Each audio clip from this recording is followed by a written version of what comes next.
What's good, YouTube? I am presenting my Mako Tsunami water hybrid deck. I have one copy of the new Ocean Dragon Lord Karyushin. This card is pretty crazy. You can basically wipe the board out except for water monsters, and now your opponent can only control one non-water monster. So it's either if you have the continuous spell during their battle phase or during your main phase, it's a continuous effect. So it's very hard to stop since it doesn't start a chain. Very powerful card. And we do have 3 copies of the Electric Jellyfish. So like the Karyushin, these are all new age versions of Mako Tsunami Season 1 cards. It's pretty awesome that they made this. And the Electric Jellyfish comes with an electric ability, allowing you to negate a monster or a spell effect as long as you have a Yumi on the field. So it's basically an Omni Negate, and it's an extender too, because you can send a Yumi from your deck to the graveyard as a cost, which is really awesome with stealth attack. And you can also special summon any water monster from your hand when you do that. So yeah, it's a very powerful card indeed. As a sea duelist, I am well aware that water conducts electricity, so I played my giant jellyfish. It has the magical ability to absorb all electrical attacks, protecting all of my ocean creatures. We do have the Shark Engine. So they didn't make a Mako Shark card for the new cards, but I do have sharks in here anyways. So we're using the 3 copies of Buzzsaw Shark. This card is absolutely insane. It's a 1-card engine. You can basically summon out your Bahamut Shark for free with this card, just as long as you summon it, use its effect. Be careful though, because if it's the only monster on the field, it could be ogred, so it would resolve without effect. It has to remain on the field basically, if it's the target. But yeah, it's very powerful indeed. We do have 3 copies of Beautiful. Yeah, pretty funny play on words. Beautiful Princess can summon out your shark, or could summon out your lifeless leaffish. Possesses a pretty powerful normal summon as well. But yeah, it basically becomes either one of those. However, it counts for your summon counter, so I would rather have a Buzzsaw Shark, just so you don't risk going into an Nibiru. We are using 3 copies of XYZ Remora. This card is searchable thanks to Generation Force. It's a spell card. I recommend picking it up for this if you're going to be using this card. I might throw it in, but XYZ Remora is very powerful in the deck. It is not a hard one to return, which means it's basically a soul charge for each copy that you have. As long as you control an Exceed monster, you can resolve each one. You need 3 monster zones to do it though, so be careful. And all the monsters have to be level 4 fish type, so also remember that. We are using 2 copies of Abyss Shark, so you can use a 3rd one if you want, but regardless, this card is level 5. It can be treated as level 4 if it's a number monster, so your Kraken is a number monster, but all the other ones, like the Bahamut Shark, they're not, so that's why I only have 2. However, if you do get interrupted, it's a great extender as well. And the card that it would usually search out would be the Crystal Shark. This is an extender when it's in the hand. As long as you control a water monster, you can summon it. It also can be treated as level 4 for the Exceed with 4. And this card also has a graveyard effect. So if it's in the hand or graveyard, you can summon it basically. And that's how you would use your lifeless leaffish. So the reason why I have this in the deck is because the Beautiful Princess is at level 1, so you could actually summon it from 1 for 1. And then if you have a Buzzsaw Shark, you can send this, you can summon this off of your tuna and use both effects, so you could go like super crazy if your Buzzsaw Shark gets negated for something. For example, it's pretty good. You could dump your Crystal Shark and then summon it for free. So it's like 2 extenders. And we are using 1 copy of Lantern Shark. This card works with everything, but it's honestly not necessary. It could be Veilered or Imperm, so yeah, feel free to take it out. But it does work with all your hands. You can essentially summon this, then the jellyfish, or vice versa, and then summon anything else from your hand. So it's not restrictive on anything, and it could also become a rank 4 or 5 monster. So a very versatile card. It just doesn't give you too much, so you don't really need it. We do have Right Hand Shark. Right Hand Shark is insane. So every time you exceed summon using this card, even if it's sent to the graveyard, your monster can't be destroyed by battle. So you can summon a Bahamut Shark with 1 material, summon a Toad, and that Bahamut Shark can't be destroyed by battle. So on your following turn, you get another totally awesome Or you could summon your Kraken and it can't be destroyed by battle, and once per turn you get to destroy a water monster. Thankfully it treats everything as water. So yeah, it's a pretty crazy card. It's also a level 4 fish. Just like our 7-colored fish, this is a throwback to Metal Raiders / Starter Deck Doughy. There's no hollow version sadly, but that would be pretty nice. This card could be used in place of Mako Smasher simply because it's a fish. So you want to resolve your XC Remora as soon or as frequently as possible. So that's why the 7-colored fish helps with that. It's just a very powerful level 4 1800 attack monster. And moving on to spells, we are using 3 copies of Fish Sonar. So this is a brand new card. This is basically what bridges both decks together. This lets you summon a fish for free when you have a Yumi, and you also get to search out your Yumi monsters. So yeah, it's pretty good. We do have 3 copies of Sea Stealth 2. This card is always treated as Yumi except when it's in the deck. That's why you have to use the other Yumis, but it's the best one because now your water monsters can be targeted by monster effects, and also during the battle phase you get to revive one from your graveyard, your Yumi monsters. So you can revive your Karyushin and basically semi-nuke the board. Also, if you have your Fury of Karyushin in the graveyard, you could banish that instead of destroying your monster that you revive in the battle phase. So you can bring back your jellyfish for next turn, or the rest of the turn if you didn't mini game. And the regular Yumis we are using are actually Lemuria. So Pacifist is really good to revive on your opponent's turn with your Sea Stealth. It lets you get a token, so that way you could banish the token using your Sea Stealth to protect all your spell and traps. And it also lets you OTK that way as well. The token is 2000 attack and defense, and it's just a free card, basically.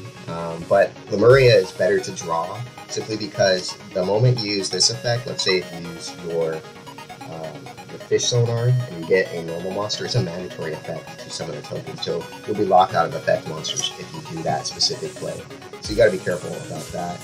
Other than that, it doesn't give you a boost as well, so it's better than Mill, but it is pretty nice just getting that token. Lemuria, you can change the monsters you control by 1 level higher. But other than that, it just doesn't screw up your deck because you want your monster to be level 4, other than your Karyushin. So that's why I'm not using the Legendary Ocean, simply for that reason alone, but you do gain a boost from this card, so it's a little bit better to draw. You do need 2 copies of the Yumi from the deck, I feel, for the Jellyfish combo. 1 for the first turn and 1 for the second. And we are using 1 copy of Fury of Karyushin. So this card searches your Torrential Tribute, and then of course you can banish it if your water monsters would be destroyed by a card effect, including Torrential. We have 1 copy of 1 for 1. It's a nice extender for your beautiful princess. And we do have 1 copy of Called by the Grave. This card lets your combo deck play through a lot of interruptions, so it's kind of mandatory. 1 copy of Upstart. It turns your deck into a 39 card deck, and some of the cards you want to be drawing, like the Frozen Match, so it's pretty nice. And we do have 1 copy of Sea Stealth Attack. Basically, it's a semi-mirror force because you can destroy any of your opponent's monster that declares an attack against a water monster. And also, you get a free unit from your graveyard, so that Pacifist combo to protect your field is pretty nice. And you could also get your Sea Stealth 2, which is also treated as unit in the graveyard to protect your monsters from targeting. And what else does it do? Yeah, I think that's about it. But we do have 1 copy of Torrential Tribute. This card nukes the board if a monster is summoned, so yeah, pretty mandatory. And for our hand trap, we are using 3 copies of Infinite Impermanence. So this card is very versatile. This format, you can use it against Flallander, against this deck, because this deck has a weakness to traps, right? It can't be stopped by something like Dimensional Shifter, which would stop Effect Failure, as well as the Crow and Ghost Ogre. So yeah, those ones have to be sent to the graveyard from your hand, so those ones would no longer be activatable once a shifter comes out against Flallander, for example. But yeah, it's pretty good. Nibiru is pretty good as well, but not every deck is special summon, so that's why we're only using Infer. And we do have 3 copies of Gozen Match. So this card is honestly, it's like an instant win. The moment you go into Kraken and you have this, your opponent's not going to be able to summon anything other than 1 monster, because that monster becomes water and no longer can they summon anything with their hand or from their extra deck or anything. Even with Karyushin, it's very powerful because They would normally be able to control one non-water monster and one water monster, or multiple water monsters. We basically say no to that. Now they can only control one monster in general because the Karyushin restricts them from controlling multiple of non-water types. So with Gozen, it's just absolutely crazy to not use in the main deck. Behold the colossal Karyushin, a creature so enormous that when he rises up from the ocean depths, he creates his own tidal wave. Gone. But my Karyushin's tidal attack did more than simply wash your wolf cub away. What? It considerably altered our playing field. My land! Karyushin's attack has nearly washed away my entire land-based playing field. And then we do have the extra deck. We're using 2 copies of Bahamut Shark. This is any 2 level 4 water, so it doesn't work with all of the monsters in the deck, but most of them it does. You gain a free Totally Awesome, and if you have the right-hand shark, ever attached to this, ever during material, can't be destroyed by battle. So usually you use 2 to exceed into your F-Zero and get an extra hit. You do use 2 copies of Totally Awesome. So this card is pretty insane, pretty pricey for a gold rare, for a maximum gold rare. Yeah, it's pretty nice. Honestly, you get your Buzzsaw Shark or your Abyss Shark for free back to your hand when it goes to the graveyard. And it's an Omni Negate, and you get to set whatever card it negates too, so yeah, it's very powerful. And then we do have the Stealth Kraken combo. I am using 2 copies of Stealth Kraken. Sometimes you go into 2, as well as 2 Totally Awesomes in one turn, and I am using 1 Stealth Kraken spawn. Sometimes you only go into 1, and you want to have access to this just so it can recycle back into that monster and just completely overwhelm your opponent. Both of them are once per turn pops. This one controls the board by making everything water. So yeah, it's pretty interesting. And we do have the F-Zero package. I'm using 1 copy of Utopic Future and Utopic Draco Future. So you summon this by using any 2 level 4 rank 4 Exceed monsters, and then you overlay it into this, and now you have another monster negate. It's a once per turn too, so yeah, it's very powerful, 3000. You could also take control of it, so it's just devastating sometimes. And our Zeus package is actually 6 cards. So the one that you want to start with, using 2 level 5s, is your Nash Knight. And what it does is you can take one of your opponent's monsters and use it as material by detaching both materials. And you also have to attach a number 101 under it, so it still has 2 materials.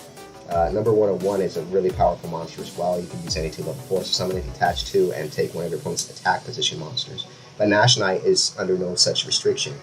It's just the one other face-up monster on the field. So yeah, just face up. And then you would summon your Nash Knight CXW for free, and using its effect, you can summon out your number C101 Silent Honor Arc, and you get another attaching any special summon to it. So if your opponent has 2 face-up monsters, basically, one of them being a special summon and one just being face-up, you get to steal both materials for free. And if that wasn't enough, you could overlay those into a Crystal Zero Lancer. So yeah, this is a lot of Zeus package materials, but basically you end up getting 6 materials for your Zeus, and you get to take 2 of your opponent's monsters, and it's pretty insane. Honestly, they all work really well together.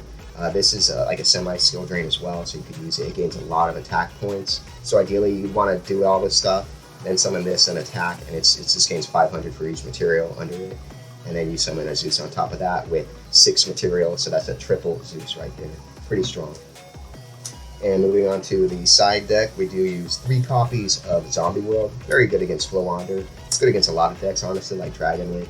You basically turn everything into zombie, and your opponent can't tribute summon anything except zombies. So yeah, very powerful indeed. Even Mask of Restrict has a weakness against Flow Wander because they could send that to the graveyard and then using their continuous spell. But this one prevents that. And then we do have 3 copies of Nibiru, the Primordial Being.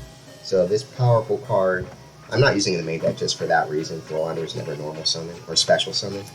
but it is very powerful. Even against this deck, it's just devastating sometimes, so you want to have access to it. Likewise, we do have 3 copies of Dark Ruler No More. Dropless is still too expensive, but Dark Ruler No More is pretty good. You can negate Philandery's boards or anything, really, and it's just really good to have access to it. And against heavy back row decks, I am using 1 copy of Hartley's Feather Duster. This is a Japanese one. I do have English, but just for casual reasons, I'm using this secret rare Japanese one. So OCG always gets the best stuff, right? Yeah, our version is just common, basically. And then we have 2 copies of Exciton Knight. This card can nuke the board, and you don't even have to go to Zeus, so it's very powerful. And then we do have 2 copies of Godarla, the Mystery Dust Kaiju. So this card is very powerful with the Kiryushin. Basically, if you can get the Kiryushin on board and you're going second, you summon this as their last monster, and then now they can't summon anything because they control a non-water monster. They can only summon water monsters, basically. So yeah, there's a little block you can do with that combo. It's pretty strong. And we do have 1 copy of Abyss Dweller. Dweller is very powerful, but I feel like if you can make this, you can make totally awesome. So that's why I have it on the side deck. It's a good option against graveyard-based decks, though. And that's pretty much it for the profile. I'll go ahead and make a few test hands using the Mako Tsunami support. So stay tuned.